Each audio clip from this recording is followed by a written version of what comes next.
kami ulit sa ano, sa may ubas. Kung ano na kayang ilang araw na ko din nakapunta doon. Kung marami na bang hinog kasi Biyernes hindi tayo pumunta.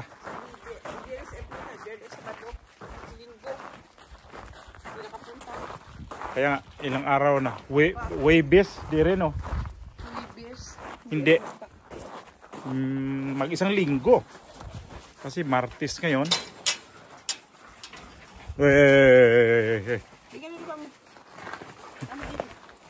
Mag-isang linggo kami hindi nakapunta. Kasi Mira yata nakapunta.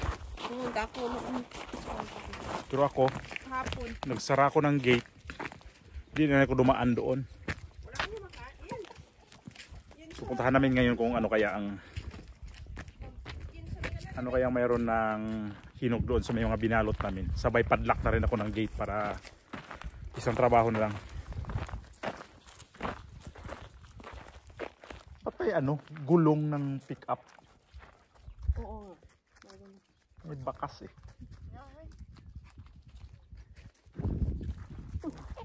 Makulit. Ano kinuha kaya yan dyan? Diyan na oh, pumawa na ng linya. May bakas kasi ng ano. Ganyan yan.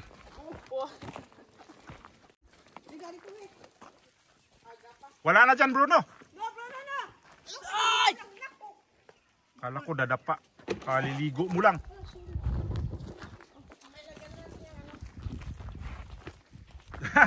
Mga kulay ng manok. Kami ni Bruno kanina ng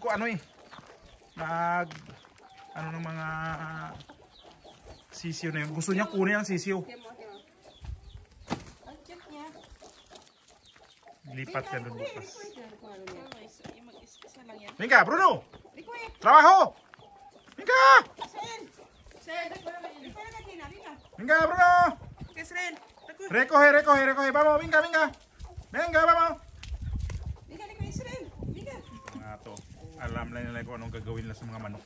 Papasukin nila yan, si Bruno. Kaya lang yung puti dito, dati yung sisiyo, kinatay talaga nila. Kasi nanggigil. Venga! Dali! Ito, mga to. Anong gagawin natin dito, mga to? Oh, ang dami dito. Ay, naku Miray, ang laki nito, oh. Ang laki niya na. Oh, may nakaapak to.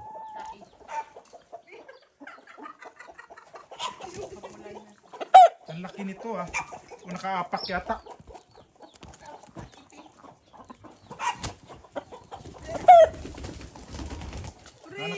Nakaapak no? Sreli ka!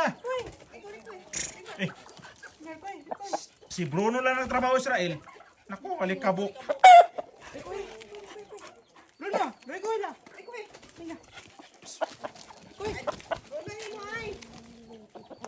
Bruno!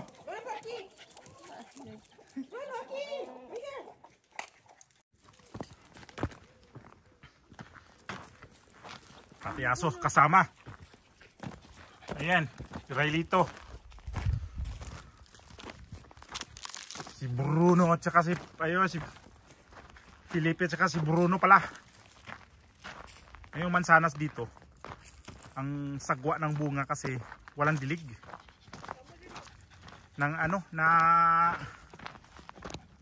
Para naluto sa init tapos nadalaglag yan sila gawa sa kulang sa dilig. Dapat naman talagang mansanas kasi kahit man lang twice a week na dilig pero abundanting tubig, pero kinain na rin ng mga ibon na yan. So, ito nangulubo to. Yan yung palatandaan na kulang sa tubig. Tapos yung mga dahon hindi siya healthy na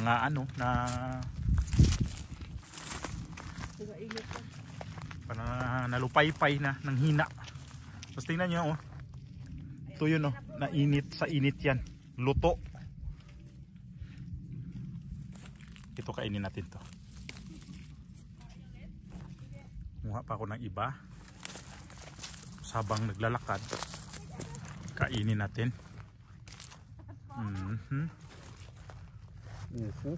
Wala talagang di. Ano man yan? Hindi maganda. Isa lang yung makuha ko yata. Sa kabila. Sa kabila. Sa kabila.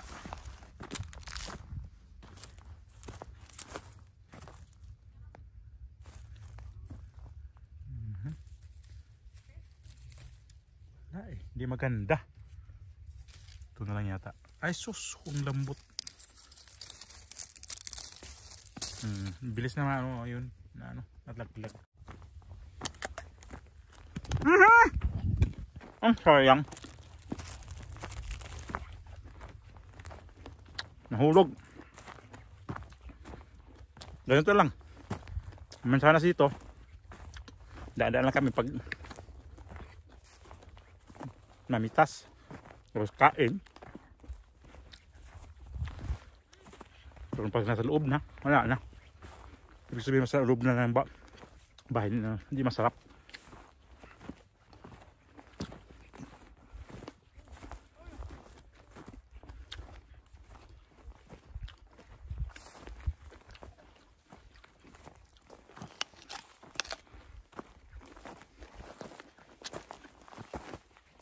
Ito kung may dilig to. Okay sana. At saka di nga ito natanggalan ng ano. Na iba.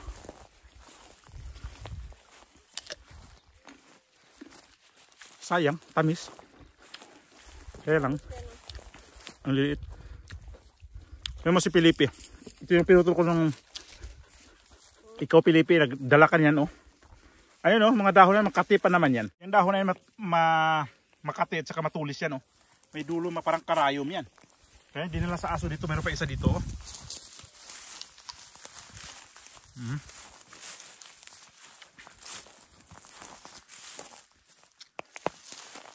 Meron pa. Naku si Bruno may dumikit sa kanya. Wala na. Paganggal.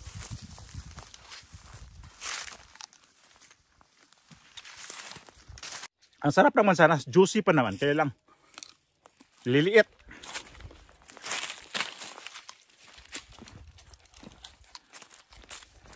Pwede na siya dapat ano i-konsumo. Kaya lang hindi. Soy! Naku, ayun na, kinuha na nga. Nagbitbit ka na naman yan ha. Ay naku, itong aso na to. Pasaway talaga yan siya. Hay! Pag ikaw man lason yan ng mga dahon na yan. Ayan. Ano Bruno? Yan ang binitbit niya oh.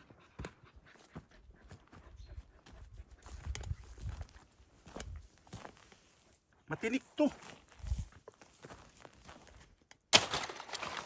Ang dami yan. Nakarang araw yan ano. Saan? Ano yan? Sarado daw. Saan? Sumunod? Ah, sumunod yan.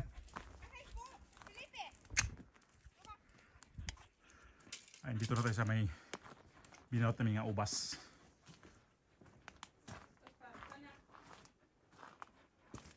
Wala nga masyadong nahinog siguro sa loob. Beer.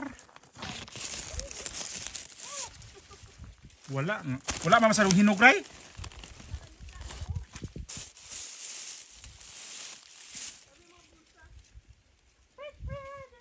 Ito lang. Ay, nahulog pa. Ay, sas.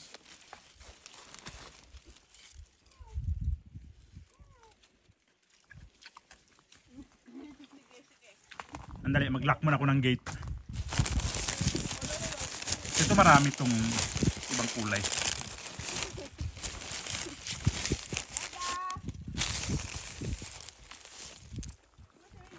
Lock muna rin yung gate. Matamis na rin.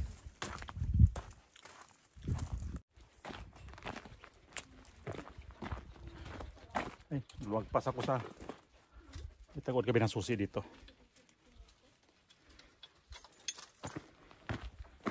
Baka di na kami magkaya ng susi galing doon.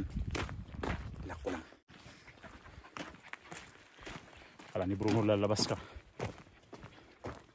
Balik natin dito, tago natin. Takpan ko ng mga dahon. Ganyan. Bigyan pa natin ng dahon para di makita. Wala masyadong hinog kaya dyan.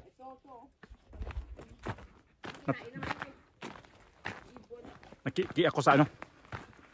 Nakiki ako sa ubas. Dito. Huwag kayong... Uy, Prada! Bawal ang malaking mata dito ha.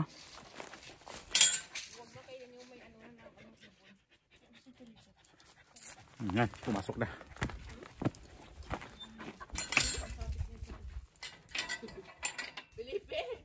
Ay nako si Bruno na ano yan. Nasanay yan dyan. Sino yung Filipi? Anong ginawa dyan? Ha? Pasaway ka. Abi. Opo, Bruno. Aber. Ito oh. Ayan, matamis yung puno na yan. Ay, ano. Huwag lang kunin yung may pika ng ano, ibon. Ang tamis guys. Nahawa ko sa ay ko magpaano ng guys na yan. Parang ito lang yata may hinog na masyado ah. Ito saan nyo? Kasi kinakain ng ibon. Ano kahit nakawalot? Oo, ilalo nila dinudukot. Tingnan mo naman. Matamis ha? Dito.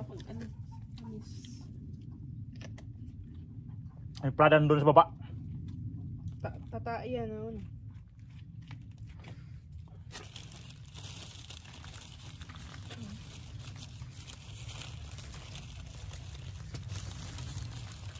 Pero pag hindi pa masyadong hinog, ano rin ha? Tabang. Matabang. May buto. Hindi na maraming buto. Ha? Kasi may manok. Sa loob yan. Tapos yun.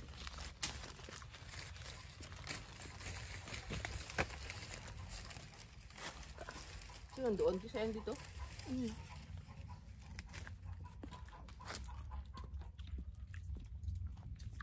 Mas matamis yung dati dito, maliliit no?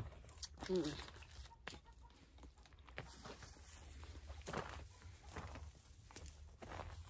Prada. Paano ka nakyat? Yung mga amo namin, di na namin bigyan ito kasi di na kumakain ng ubas. Kakain na lang ubas pag New Year. Ako minsan pagka nag-grocery, lalo pag maganda tingnan yung mga pungpong ng pungpong ng mga ubas, nabili kami. Uy, anong gawa mo dyan? Prada, anong gawa mo dyan? Ano ngayon, paano ka makakyat? Marunong ka? Abot yan. Lipad ka. Uy, Prada. Nag-isip pa sa sandal. Uy, ano? Daw. Yan. Sige. Yan. Kinati. Huwag mong harangan, Israel.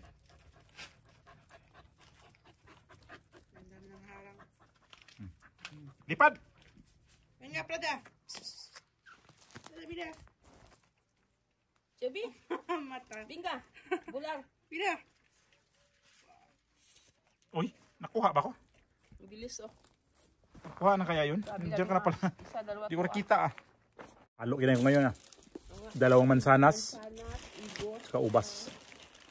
Ito, tatlo. Yati. Bala ko nitong mga to. Di ko alam kung magpurgod sa Pilipinas kung mayroong mabilhan ng mga ganito. Mansanas. At saka ganitong ubas. Meron na siguro mabilhan na mga Tapos saan mo tanim? seedlings. Saka magtanim. Buhol. Kunyari ba pag for good na. Bala ko ganito talaga. Pwede doon. Kasi yung bago kami nasa pala kami sa sasakyan, yung driver nagkwentuhan na tungkol ganito mga ubas daw na mansanas kung pwede ba daw sa Pilipinas. Kung pwede. Kasi ang mansanas naman talaga di naman yan Ang mansanas kagaya ngayon yung tiempo na to sobrang init. Pwede naman sila sa Pilipinas kasi Dahil tropical maganda yung... ang temperature dito di naman din magkalayo sa Pilipinas. Pag init dito, ang iba yung init din dito. So sabi ko mabuhay dito. So may mga nagbablog na tungkol sa mga ganyang mansanas. Mayroon sila napalaki na napapamunga nila. So pwede nga. So mas maganda rin siguro kung yung mataniman talaga yung lugar ba na medyo malamig temperature. Ang kinakain yan, no? Pero pwede siya sa pwede siya sa mga kagaya sa ating bansa na mentalidad kasi natin, di pwede kasi bumibili kasi tayo sa supermarket galing sa ibang bansa. So iniisip na hindi pwede ang mansanas sa Pilipinas. Pwede. Kaya nga sabi ko pag nag-for good ako sa Pilipinas, maghagilap ako nito kung saan saan na makabili ng mga ganitong pwedeng pananim kasi may mga video kasi ako nito tungkol sa mansanas. Mayroon nga daw silang tanim. Kaya nakapaso. Huwag naman yun nakapaso kasi pag nakapaso yun di ba siya nung nakabuylo ang tanim. Ano kinakain ni Israel? Ubas? Sama pa naman yan. Israel, no! No! Inisip ko pag nagpulgod ako Nakain, no? ayan, tanim ng mga punong kahoy. Dapat nga ngayon umpisa na kasi ilang taon ba mag-retired? 65? Dapat magtanim na talaga kasi pag 65, na lang. Lakad-lakad na, survey-survey. Uy, muntik mahulog. Kailan ganun, hindi mo mahulog. Survey-survey na lang. Pangalawa na yan. Lingas pa naman yun.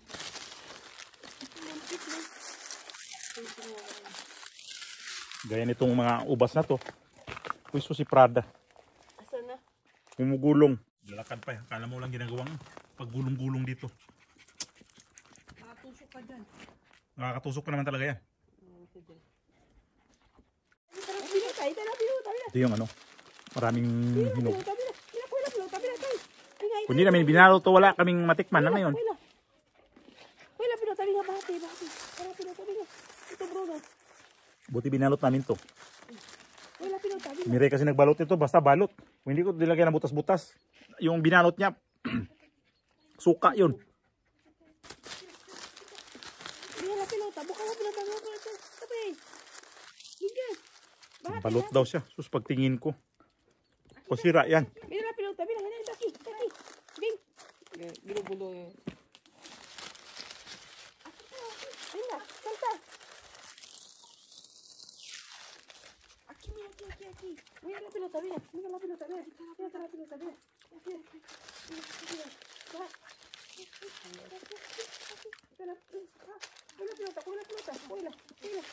Ito isang pungpung na to, di pare-parehas may tamis, may tabang. Asim di ko nakatikim, pero asim taba ang at saka Buka na pinata. Anak ko bola. Buka. Akala mo nandiyan, nakita mo. Huwag ka kasing gugulong, ayan ang dami mong dumikit. O tingnan mo sa ilong mo, oh. Wait. Umuwi si Felipe. Ayun si Asada. Umuwi yata. Ito na ko dadaan. Saan kayo dito sa mga manok? Mo kasi kunin ko maitlog. Tara na kasi Mag-lock ako mag-out na ako. Asan na yung dalawa dadaan? Sa daan kay. Dito. Buksan mo yung gate kaya. Yan. Dito yan. Sasama. Bruno. Ay naku, si Bruno kumakain talaga. Masama sa inyo yung ubas. Tara na. Para manahimik na ubas si Bruno. Pasaway.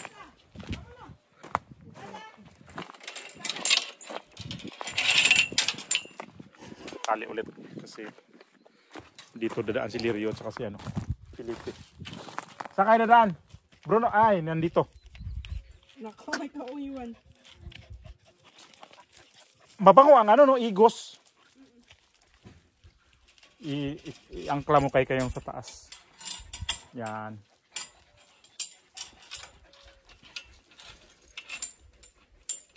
Nandun yung mga manok sa loob, di ba?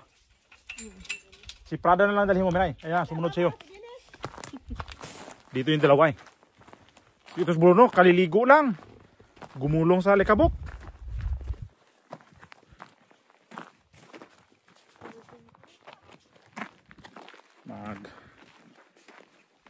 Out muna ako. Adi yan ano, susunod dyan yan.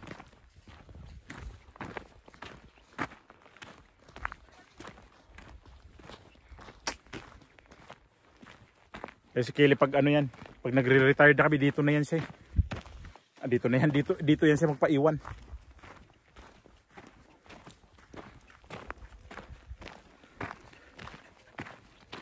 Kailangan kayo magtrabaho ka na para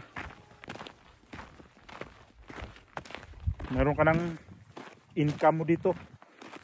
Paano yung ano, paiwan ka dito, wala ka trabaho, anong gagawin mo dito? Ano, i-recommenda kita kay Dumarano, sama ka sa akin magsardinira.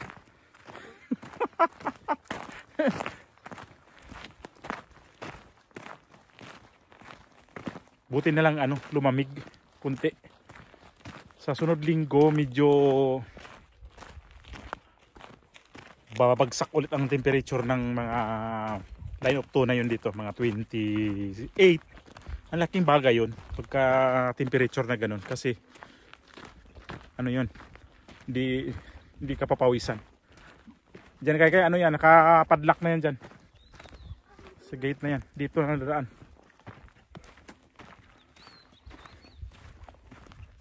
Hindi na kami natulog sa labas kasi ano na nga, medyo malamig na.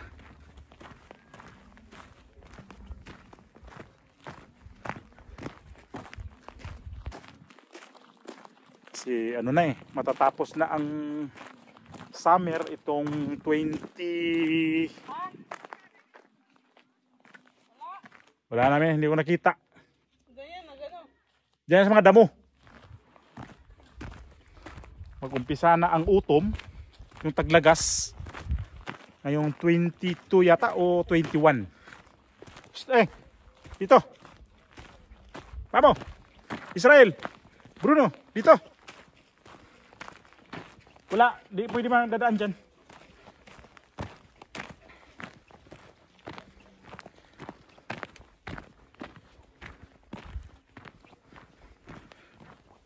Unti-unti na rin yung araw lulubog na alas 8:30 ng hapon. Medyo paunti-unti na rin didilim kasi nagbago na nga yung ano, tawag dito ay station, kasi papasok na sa ano, third station. Out muna tayo para finally trabahong tapos. Sino yung nag-out? Aber, sinong hindi ayos ah. Mga kalokohan ng mga ibang tao dito, mga kasamahan namin trabaho, nag-i-in pero hindi nagkatrabaho. Umalis pero hindi nagtrabaho. Ganun mga tao dito, sobrang mandaraya sa oras. Meron pa isa dito, babae. Saan yun? Saan yun? Ito, sobrang mandaraya to.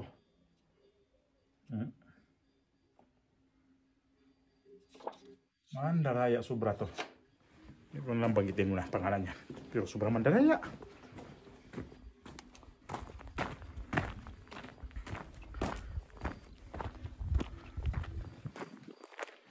Gusto ko ulan naman kasi grabe talaga. Tingnan nyo dito sa ano, paligid namin, alikabok. Grabing alikabok talaga. Para pag ganitong lugar na sa kanila, parang walang buhay. Diyan pagdadaan ng ano, mga kotse, sus, grabe. Liparan yung alikabok, tapos may minsan mga ipo-ipo pa. Ayan, no?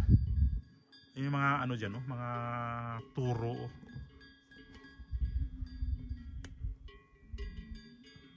Ayan.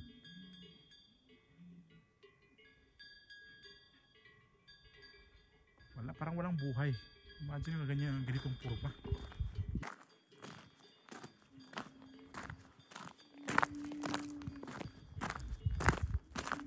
Masyadong damo kayo ng surang alikabok naman.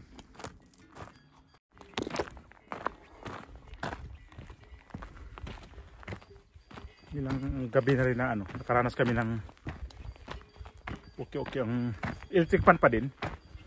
Pero yung init na init, nawala na. Ito mga gamit, ang gulo to. Sasakyan na to. Yan yung gulo.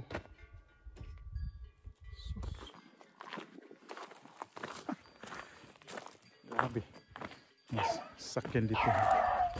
Bo, inaway mo ko bimbaho ha. Ha? Bimbaho ha. Si! Bruno! Alikabok! Aso na yung gustong lalapit sa akin. Kaya lang, hindi ko pinapalapit. Inaasar ko. Pagpagalitan ko to, lalayo yan. Kasi kanina, pagpasok ka sa bahay, nandun pala sa taas ng sopa. Ang dungis pa naman, walang ligo. Kasi nasa ilalim ng kutsilage ng aso to ng kapitbahay namin. Kaya lang, dito iniwan nung nagbakasyon sila nag-beach. Dito iniwan yan. Is nasanay siya sa amin. Ano Bimba? Saan yung mga tatay at nanay mo? Umalis. Pinagalitan mo kanina. Kaya ayan. Lumayo tuloy. Bimba!